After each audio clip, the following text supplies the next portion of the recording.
Good evening student. आज हिंदी व्याकरण में हम भाषा और व्याकरण का पठन करेंगे। पार्ट 1 भाषा और व्याकरण। आइए हम उसके बारे में बात करते हैं। भाषा के बारे में तो आप जानते ही हैं। भाषा यानी होता है बोलना। बोलना यानी एक दूसरे से बात करना, उसको हम क्या बोलते हैं? भाषा बोलते हैं। ठीक है, आइए स्टार्ट करते हैं। सबसे पहले हम पढ़ेंगे भाषा। भाषा में पढ़ेंगे भाषा शब्द की उत्पत्ति संस्कृत की भाष्य धातु से हुई है। ठीक है, जिसका अर्थ है व्यक्त वाणी या बोलना। मैंने बताया ना, बोलना यानी क्या होता है? भाषा। अपने विचारों व भावों को प्रकट करने के लिए मनुष्य भाषा का प्रयोग करता है। ठीक है, भाषा के द्वारा मनुष्य अपने मन के भावों व विचारों को दूसरों को समझाता है तथा दूसरों के विचारों व भावों को समझाता है। देखना, आप पीछे के क्वेश्चन में आपको दिया रहेगा भाषा का प्रयोग क्यों करते हैं, भाषा का प्रयोग क्यों करते, तो उसमें लिखोगे विचारों व भावों को प्रकट करने के लिए मनुष्य भाषा का प्रयोग करता है। ठीक है, भाषा की परिभाषा देखते हैं। जिस माध्यम के द्वारा हम अपने विचारों का आदान प्रदान मौखिक या लिखित रूप से करते हैं, उसे हम क्या कहते हैं? भाषा। संसार के विभिन्न देशों में भिन्न भिन्न भाषाएं बोली जाती है। हमारे देश में बहुत से लोग रहते हैं, वहाँ उसमें अलग अलग जाति के भी लोग रहते हैं, वहाँ अलग अलग भाषाएं बोली जाती है। ठीक है, इसी प्रकार संपूर्ण भारत में विभिन्न स्थानों पर भिन्न भिन्न भाषाएं बोली जाती है।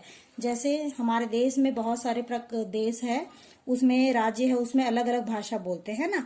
जैसे गुजराती, गुजरात में गुजराती भाषा बोलते हैं, पंजाब में पंजाबी भाषा बोलते हैं, और जैसे सिंधी लोग हैं सिंधी भाषा बोलते हैं, मराठी लोग मराठी भाषा बोलते हैं, है ना। तो ये क्या है, हमारे देश में अलग अलग भाषाएं बोली जाती है। भाषा के प्रकार देखिए, भाषा के मुख्य 3 प्रकार के हैं। भाषा कितने प्रकार के होते हैं?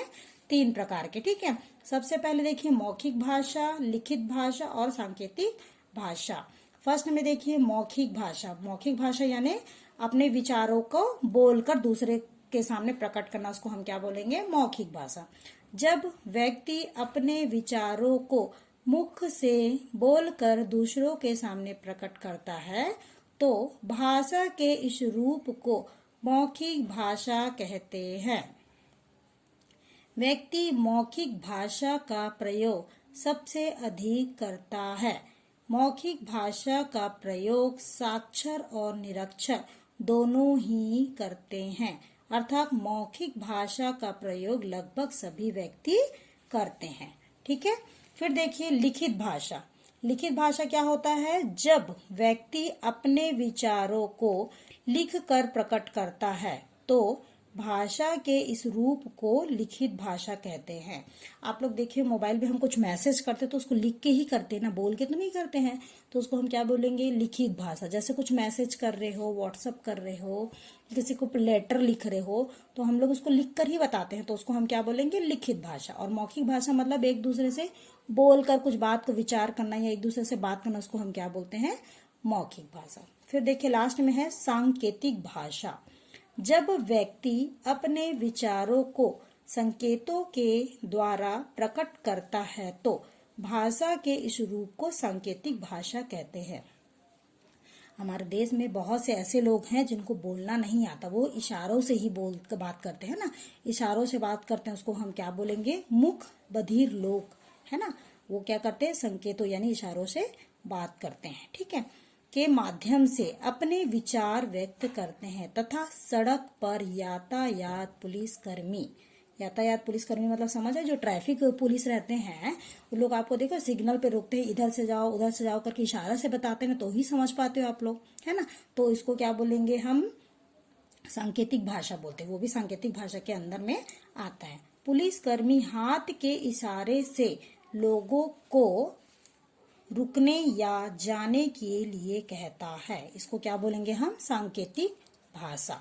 ठीक है बेटा, आपको भाषा की परिभाषा पता चल गई है। भाषा विभिन्न प्रकार के लोग रहते हैं हमारे देश में और अलग अलग भाषाएं बोलते हैं। भाषा कितने प्रकार के होते हैं? 3 प्रकार के। कौन कौन सी भाषा होती है? एक मौखिक भाषा होती है, एक लिखित भाषा होती है और एक सांकेतिक भाषा। मौखिक भाषा समझ आएगी, जो बोलचाल से करते हैं उसको बोलते हैं हम लोग मौखिक। लिखित मतलब जिसके द्वारा हम लिख के करते हैं उसको हम क्या बोलेंगे? लिखित। और सांकेतिक भाषा किसे बोलते हैं?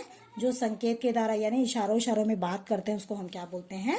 सांकेतिक भाषा। ये बेटा आपका ये वर्क हो गया है। मैं आपको अभी क्लास वर्क दूंगी, उसको कंप्लीट करना है और कंप्लीट करके आपको मंडे को होमवर्क सबमिट करना है। अगर कुछ भी प्रॉब्लम होता है तो आप मेरे को कॉल कर सकते हैं। ओके, आज का वर्क कंप्लीट होता है।